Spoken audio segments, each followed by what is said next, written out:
আল্লাহর ওয়াস্তে সুদ খায়েন না, আল্লাহর ওয়াস্তে ঘুষে যায় না, আল্লাহর ওয়াস্তে আল্লাহর দোহাই দিয়ে বলছি দুর্নীতি করেন না, আল্লাহর ওয়াস্তে মানুষের সম্পদ আত্মসাৎ করেন না, আল্লাহকে ভয় করেন, আল্লাহর ওয়াস্তে করেন, আল্লাহর ওয়াস্তে ছেড়ে দেন। হাত জোর করে রিকোয়েস্ট করছি, সুদ খায়েন না। নিজের মায়ের সাথে জেনার মতো অপরাধ, নিজের মায়ের সাথে জেনার মতো অপরাধ, এটা আমার কথা নয়, এটা মুহাম্মদ সাল্লাল্লাহু আলাইহি ওয়াসাল্লামের কথা, যাকে কবরে আপনাকে দেখানো হবে, যিনি আপনার জন্য সুপারিশ করবেন কাল কিয়ামতের মাঠে, যিনি আপনার জন্য হাউজে কাউসারের পানি নিয়ে দাঁড়িয়ে থাকবেন, আপনার উসওয়াতুল হাসানা, সেই মুহাম্মদ সাল্লাল্লাহু আলাইহি ওয়াসাল্লামের কথা। সুদ খেও না। এর সর্বনিম্ন পাপ নিজের মাকে বিয়ে করা, নিজের মায়ের সাথে জেনা করা। কেউ যদি এই সমাজে নিজের মায়ের সাথে জেনা করে থাকে, কালকে সকালে রাস্তায় বের হয়, আপনি চাইবেন তাকে রজম করে মেরে ফেলতে, চাইবেন না? এই কাজ দিব্যি আমরা করছি। সর্বোচ্চ পাপ সুদের, আল্লাহ এবং তার রাসূলের সাথে যুদ্ধ করা। অনেক দিন আয়াতটা বলেছি, আবারও বলছি, শোনেন কি, কারণ কিছু মানুষের কানে ঢুকতেই চায় না কথা। আল্লাহ পাক বলেছেন, ইয়া আইয়ুহাল্লাযীনা আমানু, হে মুমিনগণ, ইত্তাকুল্লাহ, আল্লাহকে ভয় করো, ওয়া যারু মা বাকিয়া মিনার রিবা, সুদের অবশিষ্ট অংশগুলো ছেড়ে দাও, ইন কুনতুম মুমিনিন, যদি প্রকৃতপক্ষে মুমিন হয়ে থাকো, ওয়া ইল্লাম তাফআলু, যদি তোমরা এই কাজ না করো। শুনেন আল্লাহর কথা, আল্লাহ বলছেন যদি তোমরা এই কাজ না করো, ফাআযানু বিহারবিন মিনাল্লাহি ওয়া রাসূলিহি, তাহলে আল্লাহ এবং তার রাসূলের সাথে যুদ্ধের ঘোষণা শুনে রাখো। The path is yours, choose your path, রাস্তা আপনার, আপনি চুজ করেন কোন পথে আপনি যাবেন, কেউ বাধ্য করবে না আপনাকে। লা ইকরাহা ফিদ্দিন, দিনে কোনো বাড়াবাড়ি নাই। তরোয়াল দিয়ে কেউ বলবে না যে সুদ খেও না, তরোয়ালের জোরে কেউ বলবে না যে ইসলাম কবুল করো, ইসলাম এগুলো হারাম, ইসলাম এভাবে ছড়ায় নাই, এগুলোর সাথে ইসলামের কোনো সম্পর্ক নাই। ইসলামের নামে যারা সন্ত্রাসবাদ ছড়িয়েছে এবং জঙ্গিবাদ ছড়িয়েছে, এগুলোর সাথে ইসলামের কোনো সম্পর্ক নাই। ইসলাম বাধ্য করবে না আপনাকে, কিন্তু আপনি রাস্তা, ওয়াহাদাইনা হুম নাজদাইন, দুইটা পথ আমি দেখিয়ে দিয়েছি, আপনি একটা চুজ করেন, ইম্মা শাকিরা ওয়া ইম্মা কাফুরা, ইচ্ছা হলে আপনি কুফরি করেন, ইচ্ছা হলে কৃতজ্ঞ হন। আল্লাহ বলেছেন সুদ খেও না, নিজের মায়ের সাথে জেনা করা, আল্লাহ এবং তার রাসূলের সাথে যুদ্ধ করা, আপনি পথ চুজ করেন। একটা টাকা যদি হারাম থাকে রিজিকে, আপনার ইবাদত কবুল হবে না। সে যেই হোক, দাড়ি টুপি পাগড়ি জুব্বাওয়ালা মানুষও যদি সুদ খায়, জায়েজ হয়ে যাবে না। পৃথিবীর সমস্ত মানুষ যদি ভোটাভুটি করে যে সুদ হালাল, হালাল হয়ে যাবে না। পরিবারের হালাল রিজিকের ব্যবস্থা করেন। অনেক মানুষ দেখা হয়, কথা হয়, মেসেঞ্জারে টেক্সট করে, হোয়াটসঅ্যাপে নক করে, বড় চাকরি করতো, 60,000 70,000 80,000 টাকা বেতন পেত, তখন রিজিকে বরকত ছিল না, ছেড়ে দিয়েছে, চায়ের দোকান দিয়েছে, এখন রিজিকে বরকত আছে। আজকের একজনের সাথে দেখা হয়েছে, তিনি ইউএস বাংলা এয়ারলাইন্সে কাজ করেন। আমাকে বলছেন, ভাই, মুরব্বী মানুষ, আমার পরিবারের সদস্য সংখ্যা বেশি ছিল, হারাম জবে ছিলাম, সুদ খেতাম, সুদী এনজিওতে কাজ করেছি, আপনার লেকচার শুনেছি, আলহামদুলিল্লাহ, আল্লাহ পাক শুনিয়েছেন তাকে, এখানে আমার কোনো ক্রেডিট নাই, তিনি ছেড়ে দিয়েছেন, এখন এখানে কাজ করেন। আমি বললাম, পরিবারে কি কোনো সমস্যা হয়, রিজিকে বরকত আছে না? তিনি বলছেন, এখন বারাকার শেষ নাই। বলছে কেউ অসুস্থ হয় না পরিবার আমার এখন, আগে ডেইলি অসুস্থ হতো। আমার টাকা চুরি চামারি হয় না, আগে আমার টাকা আত্মসাৎ হয়েছে। বরকত কি জিনিস আপনাকে বুঝাই, বরকত চোখে দেখা যায় না। আপনি হালাল রিজিকে থাকেন, দেখবেন আপনার পরিবারের মানুষ কম অসুস্থ হচ্ছে, খরচ কমে গেল, আপনার সম্পদ চুরি ডাকাতি হচ্ছে না, নিরাপদ আছে। আপনার অল্প রিজিক আল্লাহ রহমত বরকত ঢেলে দিলেন, অল্প খেয়ে আপনি তৃপ্ত, মেডিসিনের খরচ নাই, অসুস্থতার খরচ নাই, আজে বাজে কোনো খরচ নাই, কারণ আপনি হারাম খাচ্ছেন না। বরকত চোখে দেখা যায় না, এটা বুঝতে হয়। আবার দেখবেন মাসে কোটি টাকা আর্ন করছেন, এই যে বড় একটা ক্যান্সার, এই যে কিডনি ড্যামেজ, এই যে ব্লাড চেঞ্জ করতে হচ্ছে, একটা রোগ শেষ হচ্ছে আরেকটা শুরু হচ্ছে, বাবার অসুখ, মায়ের খায়রি বা শাররি, সবই গায়েব। অদৃশ্য বিশ্বাসের নামই তো ঈমান। তো বরকত রহমত কি দেখা যাবে? দেখা যাবে না। রূহ বা আত্মাকে দেখেছেন? আপনার শরীরে নাই। এইভাবেই আল্লাহর রহমত বরকতে বিশ্বাস করতে হবে। আল্লাহ পাক ইনশাআল্লাহ তাআলা আপনার হালাল অল্প রিজিকে বারাকা দিবেন ইনশাআল্লাহ। আল্লাহর ওয়াস্তে দুর্নীতি করেন না, আল্লাহর ওয়াস্তে করেন না। আমি বলি একটা হাদিস শোনাই, আমরা তো দায়িত্ব পেলে অনেক খুশি হই। রাসূলুল্লাহ সাল্লাল্লাহু আলাইহি ওয়াসাল্লাম বলেছিলেন, হে আবু যার, তুমি কখনো 2 জন ব্যক্তির দায়িত্ব নিতে যেও না। যদি 2 জন ব্যক্তির দায়িত্ব নাও, যেন তোমাকে ছুরিবিহীন জবাই করে ফেলা হয়েছে, কারণ প্রত্যেককে তার দায়িত্ব সম্পর্কে জিজ্ঞাসা করা হবে। আমরা তো খুশি হই। রাসূল সাল্লাল্লাহু আলাইহি ওয়াসাল্লাম বলেছেন, তোমরা কি জানো সবচেয়ে বড় মিসকিন কে? সবচেয়ে বড় মিসকিন কে, দরিদ্র কে? সাহাবীরা বলছেন আমরা তো মনে করি যার কাছে অর্থ সম্পদ কম সেই বড় মিসকিন। আল্লাহ রাসূল বলছেন ভুল। শোনো, সবচেয়ে বড় মিসকিন সেই ব্যক্তি যে ব্যক্তি পরকালে অনেক নেকি নিয়ে উঠবে, নামাজ, রোজা, হজ, যাকাত, উমরা, হজের নেকি, বিশাল বিশাল নেকি। এরপরে সে দেখবে সামনে মানুষ দাঁড়িয়ে আছে, কারো গীবত করেছে, কাউকে তহমত দিয়েছে, কাউকে অপবাদ দিয়েছে, কারো টাকা চুরি করেছে, কাউকে অন্যায়ভাবে জুলুম করেছে, কাউকে পিটিয়েছে, কারো সম্পদ লুট করেছে ইত্যাদি। তখন আল্লাহ পাক বলবেন শোধ করে দাও। কিভাবে শোধ করা হবে? ফেরেশতারা জিজ্ঞাসা করবেন, আল্লাহর পক্ষ থেকে হুকুম আসবে এই ব্যক্তির নেকিগুলোকে ওদের আমল নামে কনভার্ট করো, বলছি শেয়ার ইট পাস করে দাও। ওটা আরো বড় টেকনোলজি হবে ইনশাআল্লাহ তাআলা। বলার সাথে সাথেই আপনার নেকি আমার নেকি দেখা যাবে চলে গেছে, নাউজুবিল্লাহ। এবার সব নেকি শেষ। এবার কি হবে? অর্ডার আসবে তাদের গুনাহগুলোকে এই ব্যক্তির আমল নামে চাপিয়ে দেওয়া হবে। এরপর আল্লাহ পাক বলবেন ইকরা কিতাবাক, পড়ো তোমার কিতাব, ওয়া কাফা বিনাফসিকা আল-ইয়াওমা আলাইকা হাসিবা, আজকে তুমি তোমার হিসাব নেওয়ার জন্য যথেষ্ট। এই কিতাব আর ডান হাতে আসবে না, ঘুরে আসবে। ওয়া আম্মা মান উতিয়া কিতাবাহু বিশিমালি ফাসাউফা ইয়াদউ সুবুরা, তখন সে মউতকে ডাকতে থাকবে, হায় আজকে আমার একটা মৃত্যু দিয়ে কাজ হবে না, 1000টা মউত আমার দরকার। সুবহানাল্লাহ, ইন্না লিল্লাহি ওয়া ইন্না ইলাইহি রাজিউন। এই হচ্ছে তাদের পরিণতি যারা অন্যের সম্পদ আত্মসাৎ করে খাবে। আল্লাহ পাক আমাদেরকে বোঝার তৌফিক দান করুন, এবং মানুষের সাথে জড়িত হক যাদের থাকবে আল্লাহ পাক যেন আমাদেরকে মানুষের সাথে জড়িত কোনো হক না রাখেন, পবিত্র অবস্থায় দুনিয়া থেকে নেন, আল্লাহুম্মা আমিন। মানুষের অবস্থানকেই ভালোবাসে, মানুষ কখনোই মানুষের অন্তঃসত্ত্বাকে ভালোবাসে না। অবস্থান আপনার ভালো, আপনার পিছনে মানুষের অভাব থাকবে না। আজকে আপনার ক্ষমতা আছে, পাওয়ার আছে, খ্যাতি আছে, ইত্যাদি আছে, মানুষ দেখবেন পিছনে ঘুরঘুর করছে, এবং এরা কিন্তু সবাই সবার স্বার্থেই ঘুরঘুর করছে। এর বাইরে আল্লাহ পাক কিছু মানুষের মনে আল্লাহর পক্ষ থেকে মহব্বত দেন, এটা আলাদা বিষয়। এটা শুধু ধার্মিকদের ক্ষেত্রেই সম্ভব। ওই দুই ব্যক্তি যারা আরশে ছায়া পাবে, যারা একে অপরকে আল্লাহর ওয়াস্তে মহব্বত করেছে, তাই না? অতএব আল্লাহর পক্ষ থেকে একটা মহব্বত থাকে, এটার কোনো স্বার্থ থাকে না, নিঃস্বার্থ ভালোবাসা। এটা টোটালি নিঃস্বার্থ ভালোবাসা, কোনো স্বার্থ নাই। কিন্তু দুনিয়ার ভালোবাসা স্বার্থপর। অবস্থানকে আপনাকে মূল্যায়ন করা হবে। আপন শুধু আল্লাহ পাক আপনার। আল্লাহর জন্য যার যার হক তাকে দিয়ে দেন, নিজের হক আল্লাহর কাছে চেয়ে নেন, আপনি সুখে থাকবেন ইনশাআল্লাহ। এর চেয়ে কোনো ফিলোসফি নাই দুনিয়াতে সুখে থাকার। আপনি মানুষকে সন্তুষ্ট করতে পারবেন না, পরিবার, বাবা মা, ছেলে মেয়ে, বউ বাচ্চা, কাউকে সন্তুষ্ট করতে পারবেন না। 100% আপনি কাউকে সন্তুষ্ট করতে পারবেন না। সারা জীবন করে যাবেন, আপনার বিরুদ্ধে অভিযোগ থেকেই যাবে। শুধু আল্লাহ রাব্বুল আলামিন অপেক্ষা করে বসে আছেন। এই বসে আছেন কথাটাকে আবার ভাইরাল করে বিতর্কিত করেন না। এই বসে আছেন বুঝিয়েছে আল্লাহ পাক অপেক্ষা করছেন। মুশকিল মিডিয়ার সামনে কথা বলা, বলবো একটা তালগোল পাকিয়ে বানাবে আরেকটা। এই কারণে আমি মিডিয়া এখন পছন্দ করি না। প্রয়োজনে আমি মাঠে ময়দানে এই জুমার খুতবা দিব, আমার কোনো দরকার নাই মিডিয়ার, কোনো প্রয়োজন নাই আমার।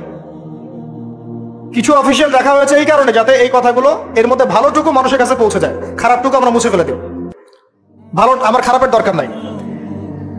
আর এগুলো করে করে মানুষের ক্ষতি করেছি আমরা অনেক। দিন দিন আলেম ওলামাদের সংখ্যা এই বাংলার মাটি থেকে কমে গেছে। যে কথাটা বলছিলাম, হক দিয়ে দেন, আপনি আপনার হক আল্লাহর কাছে চেয়ে নেন। মানুষকে আপনি সুখী করতে পারবেন না। আল্লাহ পাক অপেক্ষা করছেন আপনার জন্য। আপনি কখন তওবা করে তার দিকে ফিরে আসবেন, দেন আল্লাহ পাক আপনাকে মাফ করে দিবেন ইনশাআল্লাহ।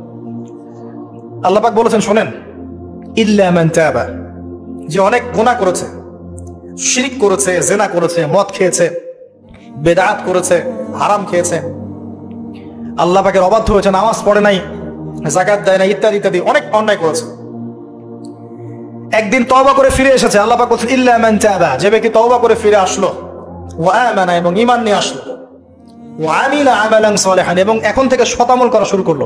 হোক সে নারী বা পুরুষ, যে কেউ, যে কোনো বয়সে, যে কোনো বর্ণের, যে কোনো ভাষা, যে কোনো দেশের, এগুলো কিচ্ছু যায় আসে না আল্লাহ পাকের। ইন্নাল্লাহা লা ইয়ানজুরু ইলা আজসামিকুম ওয়ালা ইলা সুওয়ারিকুম ওয়ালাকিন ইয়ানজুরু ইলা কুলুবিকুম ওয়া আমালিকুম।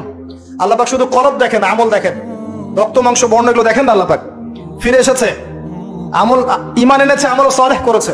আল্লাহ পাক বলেছে উলাইকা, এরাই তারা, ইউবাদদিলুল্লাহু সাইয়্যাতিহিম হাসানাত, এরাই সেই ব্যক্তি যাদের সমস্ত গুনাহকে আমি আল্লাহ নেকি দিয়ে পরিবর্তন করে দেব। আল্লাহ অপেক্ষা করছেন আপনার জন্য।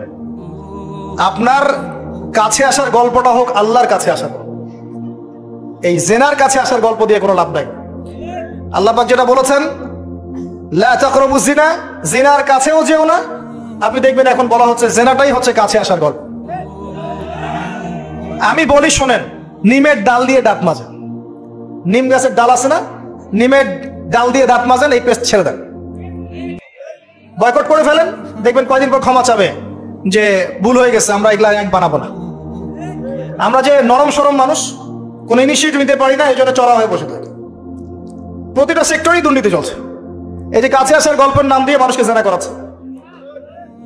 যুবক যুবতী স্কুল লাইফ থেকে মাহরাম গায়রে মাহরাম, এই গায়রে মাহরামের সাথে স্কুল লাইফ থেকে শুরু হয়। স্কুল লাইফে পড়ছে ক্লাস 8, 9, 10। ক্লাস 8, 9, 10 এর মেয়েরা ছেলেরা এখন অ্যাডাল্ট। এরা এরা এমন কিছু করে যে আপনার কল্পনাও নাই। এই বয়সে তো সব পাপ করা শেষ। এগুলো সাক্ষী আপনারাই, আমার উপর আমাকে ভালো মন্দ বলেন না, এগুলো সাক্ষী আপনারা নিজেরাই। নিজেদের ঘরগুলো দেখেন। আর সবচেয়ে বড় কথা হচ্ছে, ঘরের মানুষ কিন্তু কথা শোনে না। দেখবেন আপনি সারা দুনিয়ায় দিন কায়েম করে ফেলছেন, দিনটা, আর আপনার ঘরটা হচ্ছে নূহ আলাইহিস সালামের মতো। দেখবেন বউ কথা শোনে না, ছেলে কথা শোনে না। এটাই বাস্তবতা। কিন্তু নূহ আলাইহিস সালামের ঘটনা মনে নাই? 950 বছর দাওয়াত দিয়েছেন, শেষে গিয়ে বলছেন বিআন্নী মাগলুবুন ফান্তাসির, আল্লাহ আমি পরাজিত হয়ে গেছি, আমাকে সাহায্য করো, আমি পারছি না। আল্লাহ পাক আযাব নাজিল করে দিলেন, তিনি পার হয়ে গেলেন না। ছেলে পার হয় না, ছেলে বলে আমি পাহাড়ে উঠে যাব, পাহাড় আমাকে সেভ করবে। নূহ আলাইহিস সালাম বলছেন আজকে কেউ সেভ করতে পারবে না আল্লাহর আযাব থেকে। একটু পরে একটা ঢেউ এসে বাপ বেটার মাঝখানে পার্থক্য করে দিল, ছেলে ডুবে মরে গেল। তার স্ত্রী পর্যন্ত ঈমান নিয়ে আসলো না। আল্লাহর কাছে হাত তুলে দোয়া করছেন, আল্লাহ আমার ছেলে, আমার আহাল, আমার পরিবার। আল্লাহ ধমক দিয়ে বলছেন যে লাইসা মিন আহলিক, সে তোমার পরিবারের কেউ না। দেখবেন আপনি মাশাআল্লাহ দিনদার, আপনার ভিতরে ইসলাম এস্টাবলিশ করা ডিফিকাল্ট। মানুষ এখন খুব ব্যক্তি সচেতন, নিজের মনে যা চাবে সেটাই করবে। আর আনুগত্যকে তারা দাসত্ব মনে করে। কথা বুঝেন? আনুগত্য করাকে দাসত্ব মনে করে। আমি দাসত্ব করবো কেন? আল্লাহ এবং তার রাসূল এবং স্বামী পরিবার কর্তাদের আনুগত্যটাকে তারা দাসত্ব মনে করে। অতএব সুখে থাকার মূল মন্ত্র এটাই আপনার, যার যার হক তাকে তাকে দিয়ে দেন, নিজের হক আল্লাহর কাছে চেয়ে নেন, আপনি সুখে থাকবেন ইনশাআল্লাহ। আল্লাহর জন্য বাঁচেন, আল্লাহর জন্য খান, আল্লাহর জন্য পড়েন, আল্লাহর জন্য দিন কায়েম করেন, আল্লাহর জন্য আপনি ইবাদত করেন, আল্লাহর জন্য মারা যান, ইনশাআল্লাহ আল্লাহ আপনাকে জান্নাত দিবে। আর আল্লাহর কাছে আমরা সবাই একা একা ফিরে যাবো। ইন্না লিল্লাহি ওয়া ইন্না ইলাইহি রাজিউন। একা একা একজন একজন করে হিসাব নেবেন আল্লাহ পাক। তখন আমার সাথে কেউ থাকবে? আপনার সাথে কেউ থাকবে? ইন্তেকালের পরে 40টা দিন অপেক্ষা করেন না, মানুষ মনে রাখে? রাখবে না, কাউকে রাখবে না। এটাই দুনিয়ার বাস্তবতা। দুনিয়া বড় নিষ্ঠুর। আর এগুলোর বাস্তবতা আপনারা যত দিন যাবে তত দেখবেন, উপলব্ধি করবেন। একদম কাঠামো ভেঙে যাবে, ফ্রি মিক্সিং দিয়ে, হারাম রিজিক দিয়ে, আপনার এই যে অপসংস্কৃতি দিয়ে পরিবারের কাঠামোই ভেঙে যাবে, সমাজের কাঠামো ভেঙে যাবে। মানুষ দেখবেন আত্মহত্যা করে মারা যাবে বেশি বেশি। বাবার খোঁজ নিবে না সন্তান। কিয়ামতের আলামত জানতাইনি তেলামাতুর রব্বাতুহা, দাসী মনিবকে জন্ম দিবে, মা বাবার সাথে দাস দাসীর মতো আচরণ করা হবে। টাকার জন্য, সম্পদের জন্য মানুষ ভাইকে হত্যা করবে, বোনকে হত্যা করবে, ছেলে বাবাকে হত্যা করবে, মাকে হত্যা করবে। এগুলো সব কিয়ামতের আলামতের হাদিস। এগুলো আপনি বাস্তবতা মিলিয়ে দেখেন, 100% মিলে যাবে। এগুলো চলছে এখন। এই জায়গায় আমি বলবো আত্মকেন্দ্রিক হন। একটা আয়াত শোনাচ্ছি আপনাকে, আমার খুব পছন্দের একটা আয়াত। এবং আল্লামা তাকি উসমানীর নাম শুনেছেন? আমার জানা মতে বিশ্ব বরেণ্য আলেমদের একজন। তিনি একটা গোটা বই লিখেছেন, পুরো বইটাই একটা আয়াতের উপরে। বইটা পড়েন, আপনার কাছে মনে হবে বইটার প্রতিটা কথা আপনার জন্য লেখা হয়েছে। তাসকিয়া, আত্মশুদ্ধি, আত্মশুদ্ধি ও তাসাউফ। ওই বইয়ের প্রথমে টাইটেল, একটা হেডলাইন আয়াত আছে, ইয়া আইয়ুহাল্লাযীনা আমানু, হে মুমিনগণ, আলাইকুম আনফুসাকুম, নিজের নফসের খবর নেওয়া। নিজের নফসের খবর নাও, নিজে ঠিক হও। মান লা ইয়াদুররুকুম মান দাল্লা ইন ইহতাদাইতুম, যারা পথভ্রষ্ট হয়ে যাচ্ছে বা গেছে, এদের পথভ্রষ্টতা তোমাদের কোনো ক্ষতি করবে না যদি তোমরা হেদায়েতের উপর থাকো। এর চেয়ে বড় কোনো মেডিসিন নাই। এই আয়াতের মধ্যে সবকিছু আছে, আমাদের সমস্যা এবং আমাদের সলিউশন। আমাদের সমস্যা হচ্ছে আমরা পরের দিকে বেশি চোখ তুলি, আঙ্গুল তাকাই, তোমার এটা ঠিক নাই, তোমার এটা ঠিক নাই, তোমার আকীদা ঠিক নাই, তোমার আমল ঠিক নাই, তোমার তাসকিয়া ঠিক নাই, তোমার রিজিক ঠিক নাই, ইত্যাদি ইত্যাদি। নিজের দিকে এতবার আঙ্গুল আমরা তুলি না। আমার আকীদা ঠিক আছে কিনা, আমার মানহাজ ঠিক আছে কিনা, আমার আমল বেদাত মুক্ত কিনা, আমার রিজিক ঠিক আছে কিনা, আমার পরিবার ঠিক আছে কিনা, আমার নফসে আত্মশুদ্ধি আছে কিনা, আমার ভিতরে হিংসা আছে কিনা, গীবত আছে কিনা, তোমার দেই কিনা, অহংকার আছে কিনা, এগুলো আমাকে চিন্তা করতে হবে। আলাইকুম আনফুসাকুম, নিজের নফসের খবর নাও। এই নফস নিয়ে আল্লাহর কাছে যেতে হবে। এই একটা আয়াত যদি বুঝে আসে আপনার প্রবলেম সলভ। এখানে সমস্যা হচ্ছে আমরা আগে মানুষের সংশোধন চাই, কিন্তু আল্লাহ বলছেন আগে নিজেকে সংশোধন করো, নিজে আগে সংশোধিত হও। একটা বাতি থেকে 1000টা বাতি জ্বলবে ইনশাআল্লাহ। আর নিজেকে সংশোধন করতে না পারলে আমি বাতি জ্বালাতে পারবো না। তো ইভেন এখানে বসে আমি যে কথাগুলো বলছি বা বলবো বা বলা হয়, যারা বলে তারা নিজেরা যদি সেগুলোর উপর আমল না করে এই কথার কোনো তাসির হবে না আপনার উপরে। আপনি শুনবেন, এক কান দিয়ে ঢুকবেন, এক কান দিয়ে বেরো যাবে, বাসায় গিয়ে ঘুমিয়ে যাবেন। এটা বাস্তবতা। রাসূলুল্লাহ শোনেন, রাসূলুল্লাহ সাল্লাল্লাহু আলাইহি ওয়াসাল্লামের দাওয়াতে এত হিউজ মানুষ ইসলাম কবুল করলো কেন বলেন তো? মূল কারণ কি জানেন? ইসলামের প্রতিটা বিষয়ের উপরে নবী সাল্লাল্লাহু আলাইহি ওয়াসাল্লাম নিজে আগে আমল করে দেখিয়েছেন। এই জন্য তার কথার মধ্যে নূর এবং তাসির এবং বারাকা এত বেশি ছিল যে মানুষের কলিজার মধ্যে কথাগুলো আঘাত করেছে, মানুষ পরিবর্তন হয়েছে। আর আমাদের টোটাল উল্টা। এইখানে বসবো, এই ধরনের জায়গায় যারা বসি তাদের এক শ্রেণীর কথা বলছি, সবাই না।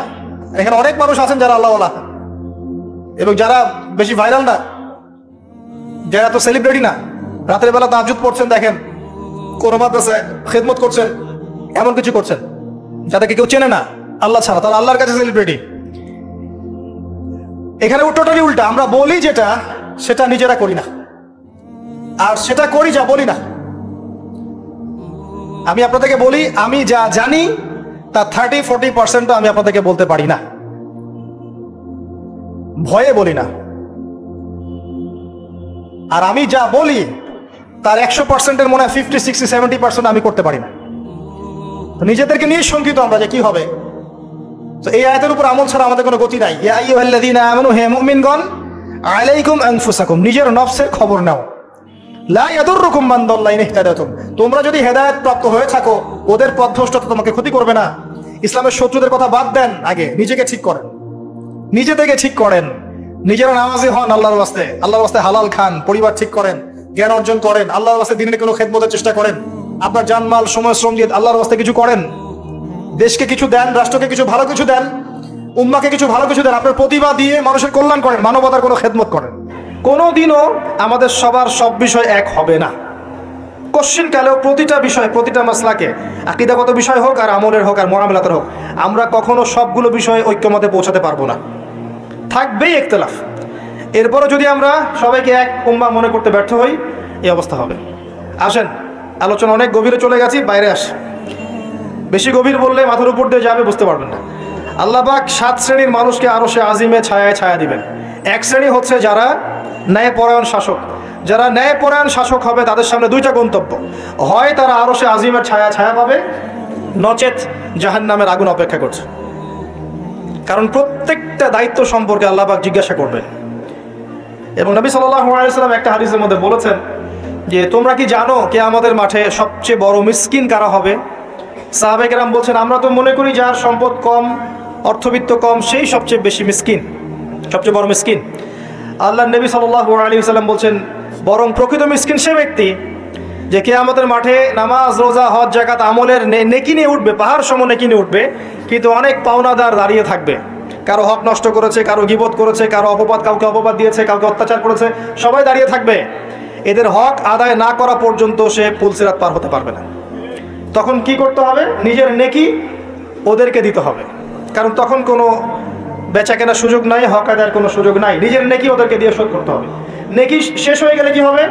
অন্যের গুনাহ তার আমলনামায় আসবে, পরে দেখা যাবে ওই ব্যক্তি জান্নাতে চলে গেছে আর এই ব্যক্তি পাহাড় সমান নেকি নিয়েও জাহান্নামে চলে গেছে। অতএব দায়িত্ব যারা পালন করবেন তাদেরকে খুব সতর্ক সাবধান থাকতে হবে যে আপনার দ্বারা কল্যাণ ছাড়া যেন অকল্যাণ না হয়। আল্লাহ পাক তৌফিক এনায়েত করুন। দ্বিতীয় শ্রেণী হচ্ছে সেই যুবক বা যুবতী যারা নিজেদের যৌবনটাকে আল্লাহর ইবাদতে কাটিয়েছে। এই হাদিসের বাস্তবতা এসে দেখেন আমাদের যুব সমাজ কিভাবে তাদের জীবনটা কাটাচ্ছে। আমার চেয়ে ভালো আপনারা বলতে পারবেন যে সকাল থেকে সন্ধ্যা পর্যন্ত আমাদের যুবক যুবতীরা করছেটা কি। কতজন যুবক নামাজ পড়ছে মসজিদে এসে, কতজন যুবক কোরআন তেলাওয়াত করে নিয়মিত। নবীর সুন্নাহগুলো ওদেরকে শিখিয়ে দিতে হয়। ইভেন নবী সাল্লাল্লাহু আলাইহি ওয়াসাল্লামের স্ত্রীদের নাম ওদেরকে বলে দিতে হয়। এখনই আমি জিজ্ঞাসা করছি, দেখেন অ্যান্সার কতজন দিতে পারে। নবী সাল্লাল্লাহু আলাইহি ওয়াসাল্লামের দ্বিতীয় স্ত্রীর নাম কি? হাত উঁচু করেন। যুবকদের বলছি, যুবকদের যারা পারবেন জাস্ট হাতটা উঁচু করেন। নবী সাল্লাল্লাহু আলাইহি ওয়াসাল্লামের দ্বিতীয় স্ত্রীর নাম কি? দাঁড়ান দাঁড়ান দাঁড়ান, এই দেখেন হাত দেখেন, এবং যারা হাত উঁচু করেছেন ওদের মধ্যে একজনকে জিজ্ঞাসা করছি, আপনি উত্তর দেন, নাম কি? জি, আপনাকে বলেছি নাম বলেন, দ্বিতীয় স্ত্রীর। বসেন। উত্তর যে চারজন দিয়েছে তার মধ্যে একজন ভুল উত্তর দিয়েছে। এই হচ্ছে বাস্তবতা। আপনাকে আমি চোখে আঙ্গুল দিয়ে দেখালাম যে যুবকদের কি অবস্থা। এখানে আছে বসে হাজার হাজার মানুষ, হাত তুলেছে 5-6 জন। এটা একটা কমন প্রশ্ন, আমাদের নবীজির দ্বিতীয় স্ত্রীর নাম কি? একবার যে সিরাত পড়েছে সে জানে। দেখবেন এই যুব সমাজ ফিজিক্স পড়েছে, কেমিস্ট্রি পড়েছে, বায়োলজি পড়েছে, ইকোনমিক্স পড়ছে, পলিটিক্যাল সায়েন্স পড়ছে, আপনার জিওপলিটিক্স পড়ছে, ইউনিভার্সিটি কোচিং করছে, বিসিএস কোচিং করছে, চাকরির জন্য পরীক্ষা দিচ্ছে। এরা এমন কোনো বই নাই যে সেকুলার লাইনে পড়ে নাই। কিন্তু যে চারজন পারছে তার মধ্যে একজন উত্তর দিচ্ছে যে আয়েশা রাদিয়াল্লাহু আনহা দ্বিতীয় স্ত্রী। এটা কি উত্তর সঠিক? এই হচ্ছে অবস্থা। এটা কমন। আর যদি কঠিন প্রশ্ন করি তাহলে তো অবস্থা খারাপ। কোন সাহাবীকে প্রথম তিনি দায়ী করে পাঠিয়েছেন মদিনায়? খায়বার যুদ্ধ কোন সাহাবীর হাতে জয় হয়েছে? উহুদের যুদ্ধ কত হিজরিতে হয়েছে? বদর যুদ্ধে কতজন মুসলিম শাহাদাত বরণ করেছে? আপনার মোতার যুদ্ধে কার হাতে 9টা তরোয়াল ভেঙেছে? হুনাইনের যুদ্ধে মুসলিমদের কি অবস্থা হয়েছে? হুনাইনের যুদ্ধের কথা কোন সূরার মধ্যে বলা আছে? একটু কঠিন প্রশ্ন করলে তো অবস্থা খারাপ। আমি করে লজ্জিত করতে চাচ্ছি না, এই জন্য প্রশ্নগুলো করলাম না। যারা মাদ্রাসা লাইনে পড়েছেন তারা হয়তো উত্তর দিতে পারে, কিন্তু লক্ষ লক্ষ কোটি কোটি জেনারেল পড়ুয়া ছাত্র এরা উত্তর দিতে পারে না। তাহলে এরা কি আমাদের মুসলিম উম্মার অংশ নয়? এদেরকে ইসলাম সংশোধন না করে দিনের পথে না আনতে পারলে একটা বড় অংশ কি জাহিলিয়াতের মধ্যে থাকবে না? আগামী 10-20 বছর পর দেখবেন এরাই অর্থনৈতিক সেক্টরে যাচ্ছে, এরাই পলিটিক্সে যাবে, এরাই সোশ্যাল দায়িত্বে যাবে, এরাই দেখবেন বিভিন্ন জায়গায় চলে যাবে। তখন আরেকটা মূর্খ জেনারেশন আপনার মাথার উপর চেপে যাচ্ছে। এরপরে যে জেনারেশন আসছে, আমাদের সন্তান, আমার মেয়ে, আপনার ছেলে, এদের অবস্থা যে কী হবে আল্লাহ ভালো জানে, যদি এখন থেকে এদেরকে আমরা সঠিকভাবে মানুষ করতে ব্যর্থ হই। এটা বাস্তবতা। অথচ আল্লাহ পাক আরশে আজিমের ছায়া দিবেন ওই যুবক যুবতীদেরকে যারা তাদের যৌবনকালটাকে আল্লাহর পথে কাটাবে। আর কিয়ামতের মাঠে যে অতিরিক্ত 5টা প্রশ্ন হবে তার মধ্যে একটা হচ্ছে তোমার যৌবনকাল কোন পথে ব্যয় করছে। আর আল্লাহ পাকের কাছে একজন বৃদ্ধ মানুষের ইবাদতের চাইতে যুবকদের ইবাদত যে কত বেশি প্রিয় এটা আমি বোঝাতে পারবো না। আল্লাহ পাক অবাক হয়ে যান সেই যুবককে দেখে যার প্রবৃত্তির তাড়না নাই, সে আল্লাহর দ্বীনের পথে ছুটছে। এই যুবককে দেখে আল্লাহ পাক অবাক হয়ে যান এবং তার দোয়া যেভাবে কবুল হবে, একজন মানুষ যার পা কবরে অলরেডি চলে গেছে তার দোয়া কি সেভাবে কবুল হবে? দুজন ইবাদত সমান। এই বয়সে আপনি অনেক কিছু করতে পারেন। আপনি চাইলে এখন বড় সন্ত্রাসী হতে পারবেন, বড় জেনাকারী হতে পারবেন, আপনি চাইলে টিকটক সেলিব্রিটি হতে পারবেন, আপনি চাইলে এখন আরো খারাপ লাগে যে মাদক সেবন করতে পারবেন, 30-40টা গার্লফ্রেন্ড চেঞ্জ করতে পারবেন, আপনাকে কেউ বাধা দিবে না। আপনি চাইলে 1-2 হাজার টাকা দিয়ে জেনা করতে পারবেন, উন্মুক্ত সব আপনার জন্য। ইভেন এখন আপনি চাইলে মদও খেতে পারবেন, লাইসেন্স দিয়ে আছে, আপনি করতে পারবেন। এই সময়টা আল্লাহ পাক দেখতে চান আপনি কি করেন। যদি এই সময়টা আপনি আল্লাহর দিকে ফিরে আসেন, আপনি কোরআনের দিকে ফিরে আসেন, সুন্নত অনুযায়ী জীবনযাপন করেন, আপনার জন্য অপেক্ষা করছে জান্নাত। কি চান আপনি সিদ্ধান্ত নেন। শুরুটা হবে অধঃপতনের মেয়ে দ্বারা, মেয়ে দিয়ে অধঃপতন শুরু হবে, মেয়ের সাথে ফ্রি মিক্সিং, প্রেমের সম্পর্ক হয়ে যাবে, এরপর দেখবেন জেনা করে ফেলেছে, তারপর ব্রেকআপ, দুজন হতাশ, কেউ আত্মহত্যা করবে, অথবা কেউ দেখবেন পাইকারি জেনাকার হয়েছে বা রেপিস্ট হয়েছে বা মাদক সেবন করছে বা মিউজিক শুনছে, আস্তে আস্তে আস্তে আস্তে শেষ, লাইফটা শেষ, ক্র্যাশ। এভাবে যুব সমাজ নষ্ট হচ্ছে। অনেক সময় দেখবেন পড়াশোনা করছে, কোনো কারণে রেজাল্ট ভালো হয় নাই, আত্মহত্যা করে বসে আছে। ডে বাই ডে যুব সমাজের সাইকোলজি মেলই হয়ে যাচ্ছে। আমাদের যারা ওস্তাদ সাহেবরা আছেন, বৃদ্ধ প্রবীণ, তাদের যে গাম্ভীর্য আছে, ব্যক্তিত্ব আছে, গলার ভয়েস, কথা বলার অ্যাটিটিউড, ব্যক্তিত্ব, চলাফেরা, এগুলো এখনকার যুবকদের মধ্যে পাওয়া যায় না। আমার কথা ভালো করে মিলাই দেখেন, এখনকার যুবকদের মধ্যে মেয়েলই স্বভাব আছে, কথা বলবে মেয়েদের মতো, অ্যাটিটিউড কেমন জানি, মেয়ে অ্যাটিটিউড, লাজুক ভাব, মেয়ে অ্যাটিটিউড, কোনো মানে একটা গায়রত নাই, শৌর্যবীর্য নাই, ফিজিক্যালিও দুর্বল, মানসিকভাবে দুর্বল, শারীরিকভাবে দুর্বল। একটা পাক লাগাই দেন মাঠে দৌড়াইতে, শেষ। 20 বছর 25 বছরে ভুড়ি হয়ে বসে আছে, গায়ে শক্তি নাই, ইভেন খেলাধুলাও করে না, মেশেও না মানুষের সাথে, সামাজিকও না। দেখবেন কেমন জানি আনসোশ্যাল, সারাদিন অনলাইনে পড়ে আছে বা গেমস খেলছে, ইন্টারনেট ঘাটাঘাটি করছে, রাতের বেলা সারা রাত নগ্ন ছবি দেখছে, সারা রাত। এত ভালো সাজার কারণ নাই, এগুলোতে ম্যাক্সিমামই আসক্ত, ম্যাক্সিমাম। এবং এটা আসক্ত হওয়ার কারণ আছে, এটা তো ফ্রি, অ্যাক্সেস ফ্রি, আপনি চাইলেই করতে পারেন। আপনার হাতে স্মার্টফোন আছে, আপনার বাবা দেখেন আপনি ফোনে কি করেন, আপনি চাইলেই করতে পারেন। কে বাধা দিবে আপনাকে? কেউ বাধা দেন নাই।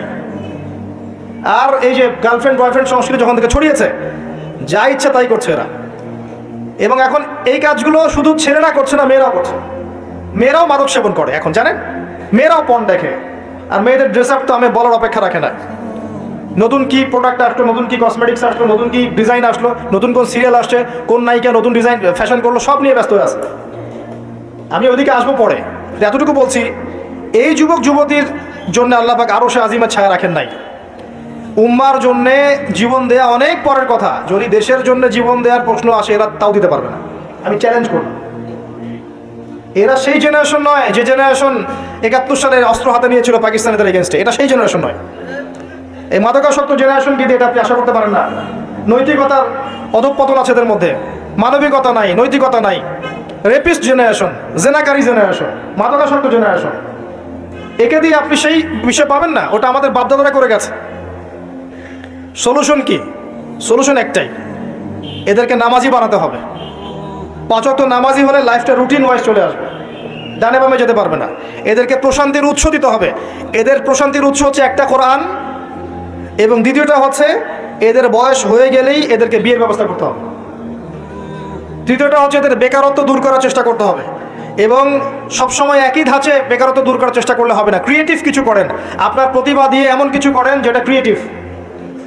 আপনার ক্রিয়েটিভিটি কাজে লাগান, সমাজকে কিছু দেন, দেশকে কিছু দেন, রাষ্ট্রকে কিছু দেন। এদের প্রশান্তির উৎস হচ্ছে সুন্নাহ, সুন্নাহ মাফিক জীবনযাপন করার অভ্যস্ত, সুন্নাহ মাফিক জীবনযাপন অভ্যস্ত করতে বলেন। এই কাজগুলো না করতে পারলে, এবং আল্লাহওয়ালা মানুষের কাছে নিয়ে আসেন, আল্লাহওয়ালা মানুষদের কাছে এদেরকে নিয়ে আসেন, সহবতে আনেন, দেখা করান, আলেমদের কাছে দেখা করান, মেশান, তাদেরকে দেখে তারা দিন শিখবে। আল্লাহর রাস্তায় সময় দিতে বলেন, আস্তে আস্তে দেখবেন ইনশাল্লাহ লাইনে আসছে।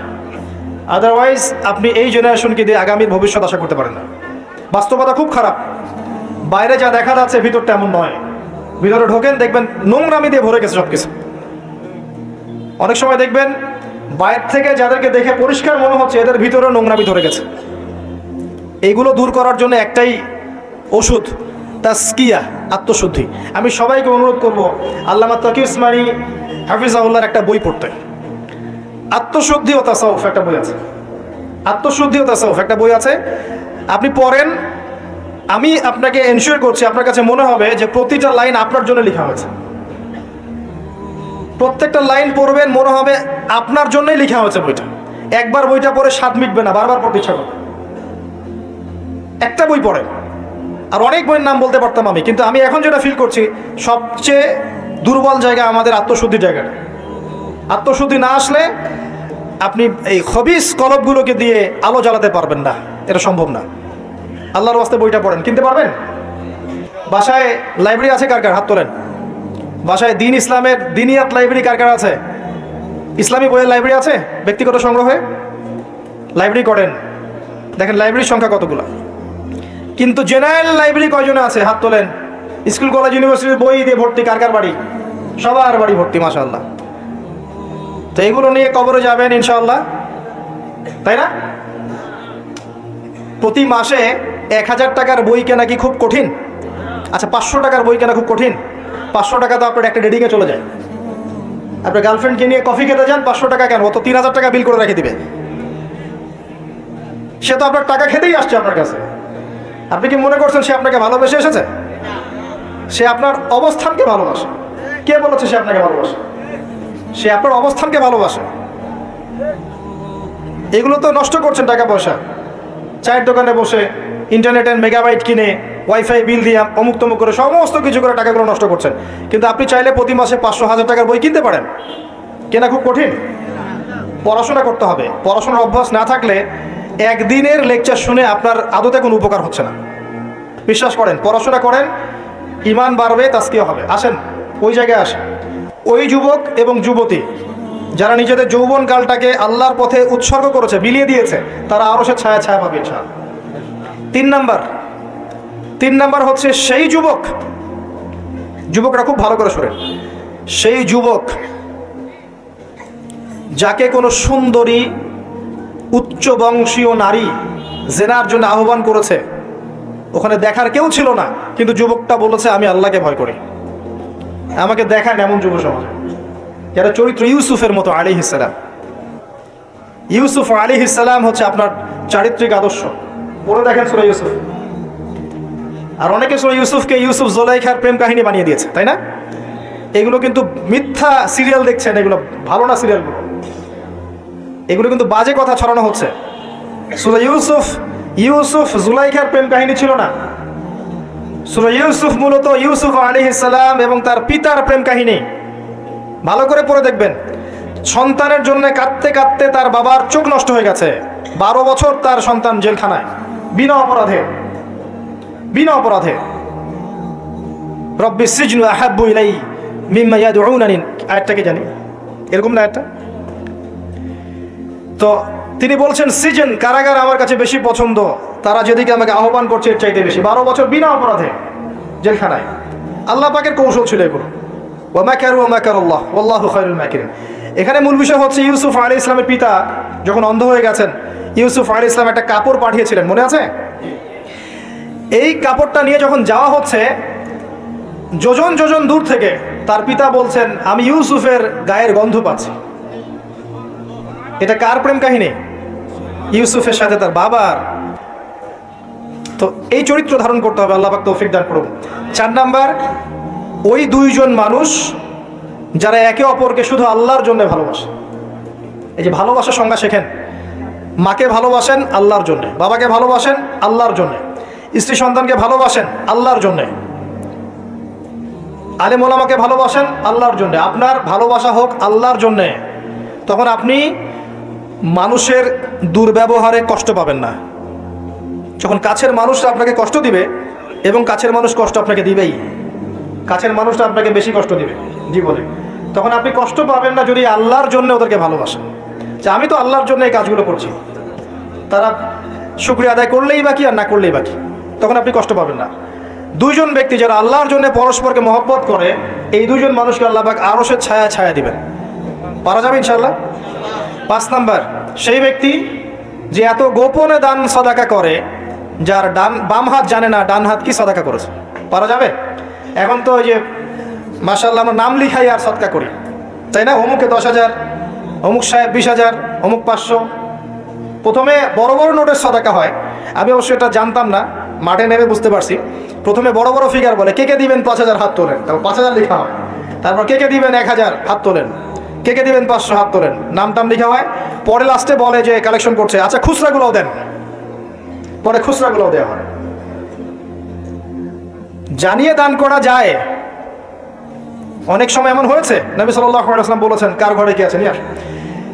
রিয়া চলে আসতে পারে মনের মধ্যে, যে আমি 10,000 দিয়েছি, মানুষ আমার নাম জানলো। রিয়া আসতে সময় লাগে না। কেমন করে আসে? আল্লাহর নবী বলেছেন সাল্লাল্লাহু আলাইহি ওয়াসাল্লাম, অন্ধকার রাতে কালো পাথরের উপরে কালো পিঁপড়া হেঁটে গেলে যেমন বোঝা যায় না, রিয়া এমনভাবে আপনার কলবে আসতে পারে। কিভাবে ঠেকাবেন আপনি বুঝতেই পারবেন না। এই যে আপনারা সেলফি তুলতে চান, ছবি তুলতে চান, ভালোবাসেন, আমি জানি ভালোবাসার অতিরিক্ততা প্রদর্শন করতে চান, একটাই ভয় করি, সেটা হচ্ছে রিয়া বা অহংকার যদি পেয়ে বসে, তার দ্বারা দিনের কোনো খেদমত সম্ভব না। আলেমদেরকে নিয়ে, বক্তাদেরকে নিয়ে, দায়ীদেরকে নিয়ে, আল্লাহর পথের যারা মুজাহিদা করে, এদেরকে নিয়ে অতিরিক্ত মাত্রায় বাড়াবাড়ি করবেন না। আল্লাহর ওয়াস্তে অতিরিক্ত মাত্রায় বাড়াবাড়ি করবেন না। যত বেশি করবেন তত তাদের প্রতি মানুষের চোখ লাগবে, এবং চোখ লাগা সত্য, তত তাদের ভিতরে রিয়া আসতে পারে, অহংকার আসতে পারে। কারণ আমরা অত্যন্ত দুর্বল ইমানের মানুষ। আমরা যারা এই যুগে বসবাস করছি সবাই খুবই দুর্বল ইমানের মানুষ। এই জন্য রিয়া অহংকারের সুযোগ দিয়েন না। মুসাফা করেন, ওকে ফাইন, ছবি টবির সংস্কৃতি বাদ দিয়ে দেন। আমি বারবার নিষেধ করি, তারপরেও আপনার এই কাজগুলো করেন। এতে কোনো ফায়দা নাই, ক্ষতি ছাড়া কোনো উপকার নাই। এমনকি বিনা কারণে যারা চিত্র অঙ্কন করে বা ছবি তৈরি করে, এদেরকে শাস্তি দেওয়া হবে। হাদিস আছে, ওলামায়ে কেরামকে জিজ্ঞাসা করেন, প্রাণ সঞ্চার করতে বলা হবে, যে এর মধ্যে প্রাণ ঢুকাও। এটা আমাদের সংস্কৃতি না তো। মূর্তি, ছবি, ভাস্কর্য বা যে উপাসনাগুলো করা, এগুলো আমাদের সংস্কৃতি নয়, এগুলো অন্য কালচার থেকে এসেছে। আমাদের সংস্কৃতি হচ্ছে আমল গোপন করে ফেলা, নিজেকে হাইড করা, গোপন করে রাখা। আল্লাহ পাক বোঝার তৌফিক দেখ তরুণ প্রজন্মকে। মনে কষ্ট নিবেন না, এটা বাস্তবতা। এগুলো করলে আমাদের মনের মধ্যে রিয়া অহংকার চলে আসে। আল্লাহর ওয়াস্তে আমাদেরকে মুখলেসভাবে দিনের পথে কাজ করতে দেন। শান্ত থাকেন, এত আবেগী হয় না, এত অতি উৎসাহী হয় না, শান্ত থাকেন, রিল্যাক্স থাকেন।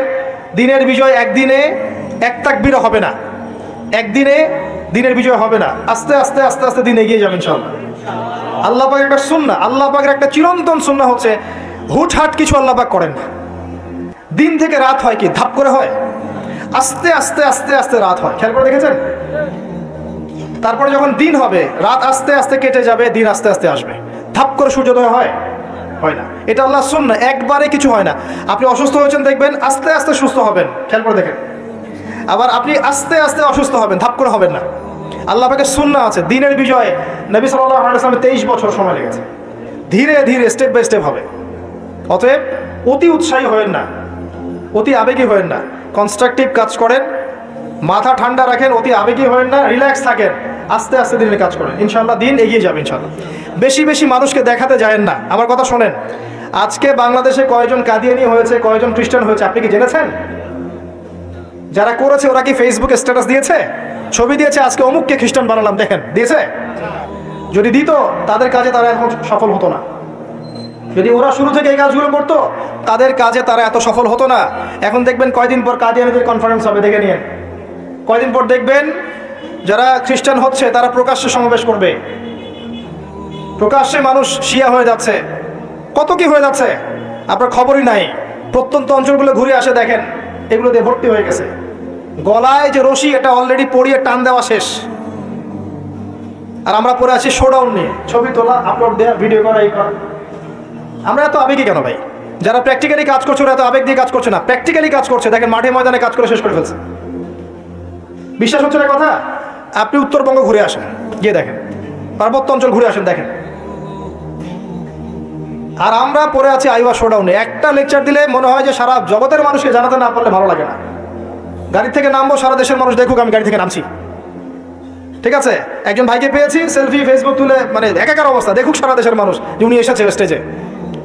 এতে করে উম্মার উপকার যতটুকু না করলেন, ক্ষতি করে ফেলেছেন। এটা আপনারা বুঝতে পারছেন না। যাই হোক, আমি আশাও ছেড়ে দিয়েছি অনেক অংশে যে আপনারা বুঝবেন। বিশ্বাস করেন, মন থেকে অনেকটা আশাও ছেড়ে দিয়েছি যে আপনারা বুঝবেন। মাঝে মাঝে অবস্থা আমার এমন হয়ে যাচ্ছে।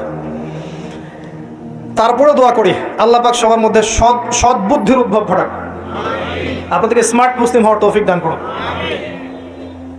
ভিতরে ভিতরে আপনি আত্মশুদ্ধি অর্জন করেন, ব্যক্তি জীবনটা শুদ্ধ করেন, পরিবার ঠিক করেন, পড়াশোনা করেন, হালাল রিজিকের দিকে ফোকাস করেন, আলেম ওলামা সোহবতে যান, দিন শেখান, চর্চা করেন, প্রচার করেন। আস্তে আস্তে দিন আগাবে ইনশাআল্লাহ তাআলা। আল্লাহ পাক কি বলেছেন? ইউরিদুনা লিইউতফিউ নূরাল্লাহ, তারা চায় আল্লাহর নূরকে, আল্লাহর নূর মানে এখানে ইসলাম, একে মুখের ফুৎকার দিয়ে নিভিয়ে ফেলতে। কিন্তু আল্লাহু ইউতিম্মু নূরাহু ওয়ালাউ কারিহাল কাফিরুন, আল্লাহ পাক তার নূরকে প্রজ্বলিত করবেন যদিও কাফেররা তা পছন্দ করবে না। হুয়াল্লাযী আরসালা রাসূলাহু বিল হুদা ওয়া দীনিল হক লিইয়ুযহিরাহু আলা দীনি কুল্লিহি, তিনি সে আল্লাহ যিনি তার রাসূলকে পাঠিয়েছেন দ্বীনে হক সহ এবং হেদায়েত সহ, যাতে করে ইসলাম অন্য সমস্ত দ্বীনের উপর বিজয়ী হতে পারে। ওয়ালাউ কারিহাল মুশরিকুন, যদিও মুশরিকরা এটা পছন্দ করবে না। এটা আল্লাহ পাক করবেন। কখন করবেন? যখন আপনি আপনার কাজ দায়িত্ব পালন করেন। ইন তানসুরুল্লাহ ইয়ানসুরকুম, আর যদি আমরা আল্লাহকে ভুলে যাই, নাসুল্লাহ ফানাসিয়াহুম, আমরা ভুলে গেলে আল্লাহও ভুলে যাবেন। আল্লাহ তো ওয়াদা করেছেন যে আনতুমুল আলাউনা ইন কুনতুম মুমিনিন, তোমরা যদি মুমিন হতে পারো আল্লাহ তোমাদেরকে বিজয় দিবেন। ওয়ালা তাহিনু ওয়ালা তাহজান, হীনমন হয়ো না, দুশ্চিন্তাও করো না। আল্লাহ তো ওয়াদা করেছেন। দুই ব্যক্তি নিজে পরস্পরকে আল্লাহর সন্তুষ্টির জন্য ভালোবাসে, আরো সে আজিমা ছায়া পাবে। গোপনে দান খয়রাত করে, আরো সে আজিমা ছায়া পাবে। 6 নাম্বার কে? 6 নাম্বার কে?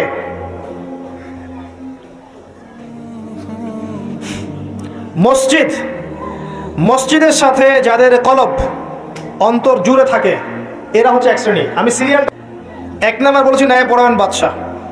2 নাম্বার যুবক যার যৌবনকালটা আল্লাহর পথে সে কাটিয়ে দিয়েছে। 3 নাম্বার সুন্দরী নারী আহ্বান করেছে কিন্তু সে বলেছে আমি আল্লাহকে ভয় করি। দান খয়রাত করেছে এত গোপন ভাবে, ডান হাত বাম হাত জানে না ডান হাত কি দান করেছে। একটা মিস করেছি মাঝখানে, সেটা হচ্ছে এমন শ্রেণীর মানুষ যাদের হৃদয় বা কলব মসজিদের সাথে ঝুলন্ত থাকে, মানে এক ওয়াক্ত নামাজ পড়ে এসেছে, পরের ওয়াক্তে যাওয়ার জন্য মনটা ব্যাকুল থাকে। এমন 5 ওয়াক্ত নামাজের সংখ্যা আমাকে দেখেন কতজন।